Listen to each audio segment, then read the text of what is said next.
अस्सलाम वालेकुम फ्रेंड्स, उम्मीद है आप सब लोग खैरियत से होंगे। फ्रेंड्स, अक्सर दोस्तों ने ये पूछा है, क्योंकि मैं वीडियोस में एक दो वीडियोस में मैंने अक्सर बात की कि जो साइकोलॉजिकल पेन होती है फिजिकल पेन से ज़्यादा क्यों होती है, इसकी क्या रीज़न है, टेक्निकल क्यों ऐसे होता है। बहुत से लोग आपने ये बात करते हुए सुना भी होगा कि जो इमोशनल पेन है या साइकोलॉजिकल पेन है वो फिजिकल पेन से ज़्यादा होती है, आपने सुना भी है। लेकिन इसकी रीज़न क्या है, ये क्यों ऐसे होता है? देखें, इसकी कुछ टेक्निकल रीज़न है, मैं आपको बता देता हूँ।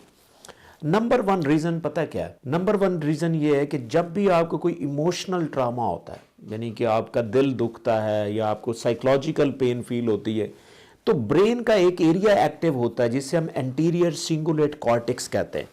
ये ब्रेन का एक एंटीरियर एरिया होता है और एंटीरियर साइड पे होता है, और इसको हम इसीलिए एंटीरियर सिंगुलेट कॉर्टेक्स भी कहते हैं। इसका तल्लक ओवर थिंकिंग से होता है। अब फिजिकल जो पेन होती है ना, उसमें ओवर थिंकिंग बहुत कम होती है। हाँ, जिन लोगों को फिजिकल पेन के साथ ओवर थिंकिंग का भी प्रॉब्लम होता है ना, उनकी फिजिकल पेन भी डिले होती है, उनमें प्रॉब्लम्स आते हैं, लंबी दर्द हो जाएगी, यानी कि हीलिंग बहुत कम होगी, उसके ऊपर असर होता है। लेकिन जो साइकोलॉजिकल पेन है, इसके पीछे जो ब्रेन एरिया इन्वॉल्व होता है, जिसे मैंने कहा कि एंटीरियर सिंगुलेट कॉर्टेक्स ही एक्टिव होता है, इससे ओवर थिंकिंग स्टार्ट होती है। ओवर थिंकिंग क्या करती है? आपके मेमोरी वाले एरिया को टच करती है, जिसे हम हिप्पोकैम्पस कहते हैं। जब भी आप ओवर थिंक करते हैं, आप मेमोरी में चले जाते हैं, और मेमोरी आपको क्या कहती है कि वही आपको ट्रामा याद करवाती है।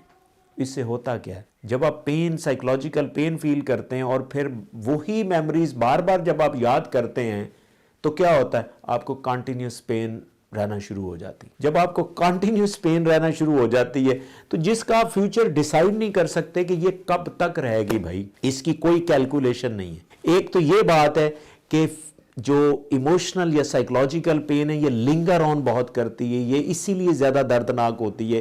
क्यों? कि ये आपकी मेमोरी को टच करती रहती है और बार बार वो ट्रिगर आपके सामने आता है, जिसकी वजह से आप कंटिन्यूस पेन फील करते रहते हैं। फिजिकल पेन में ऐसा नहीं होता। फिजिकल पेन में क्या होता है कि आप डिसाइड कर सकते हैं, आपकी एक सर्जरी हो, आपको पता है कि 8 हफ्ते बाद ये हील हो जाना, और आपको एक होप होती है। जिंदगी में याद रखिएगा, जिस जगह पे आपको उम्मीद होती है ना, होप होती है, वो चीज आपको तंग नहीं करती। लेकिन जो साइकोलॉजिकल पेन, इसमें आपको कोई उम्मीद नजर नहीं आती। हाँ, जो लोग अपनी मेमोरी से कोई लेसन सीख के फ्यूचर में कोई एक उम्मीद लगा लेते हैं, उनकी वो मेमोरी भी खत्म हो जाती है। खत्म इस सेंस में कि वो मिनिमाइज हो जाती है, आप उसकी तरफ बार बार जाते भी नहीं और आपकी स्ट्रेस नहीं बढ़ती, जिसकी वजह से आप उस इमोशनल पेन से भी निकल सकते हैं। ये इस वजह, ये बेसिक वजह जिसकी वजह से आपकी जो साइकोलॉजिकल पेन है वो ज्यादा है, क्योंकि वो लिंगर ऑन होती रहती है। हाँ, वो लोग जो साइकोलॉजिकल पेन के अंदर क्या करते हैं, एक उम्मीद क्रिएट कर लेते हैं, जिनके अंदर मोटिवेशन या एनर्जी ज्यादा होती है, वो उसको कोप अप करके निकल भी सकते हैं। मैं ये नहीं कह रहा कि हमेशा जिनको साइकोलॉजिकल पेन होती है उसमें डूबे ही रहते हैं, नहीं, बिल्कुल नहीं। ये पर्सन टू पर्सन वेरी करता है और हर सिचुएशन टू सिचुएशन भी वेरी करता है।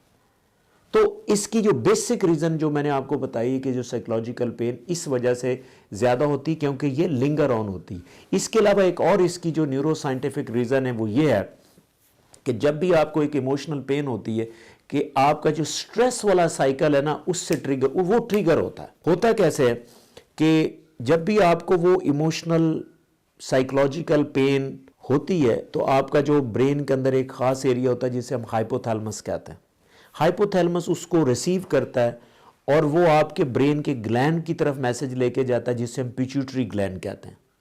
और पिट्यूटरी ग्लैंड से एक मैसेज जाता है, आपके जो किडनीज के ऊपर 2 ग्लैंड होते हैं जिसे हम एड्रीनल ग्लैंड करते हैं, वो एक्टिवेट होते हैं, और उनके ऊपर से एक हार्मोन रिलीज होता है जिसे हम कार्टिसोल कहते हैं।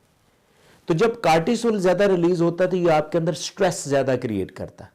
जब ये स्ट्रेस ज्यादा क्रिएट होती है और ये मुसलसल, दूसरा जो मैंने पिछले हिस्से में आपको बताया है कि आप ओवर थिंकिंग की वजह से मेमोरी में इन्वॉल्व होते हैं, और बार बार जब आपका ये ट्रिगर होता है तो कार्टिसोल आपका बार बार रिलीज होता है और वो क्रॉनिक वे में चला जाता है। जब भी कार्टिसोल बार बार रिलीज होगा तो होगा क्या कि आप इमोशनली और वीक होंगे।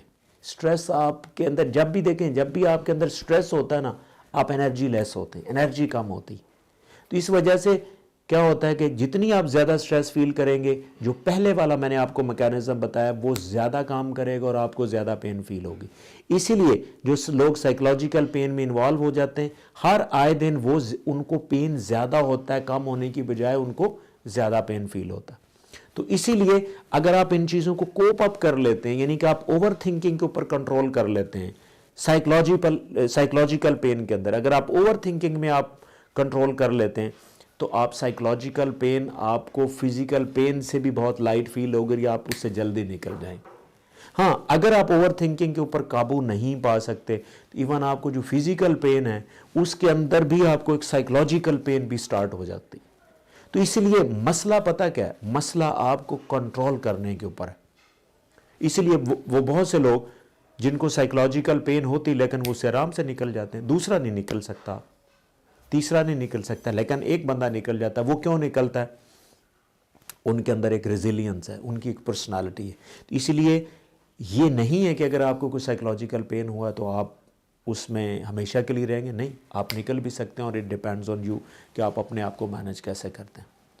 आई होप कि आपको अच्छा लगा होगा, but still if you have any question please write me in the comment section and definitely I will answer. Thank you.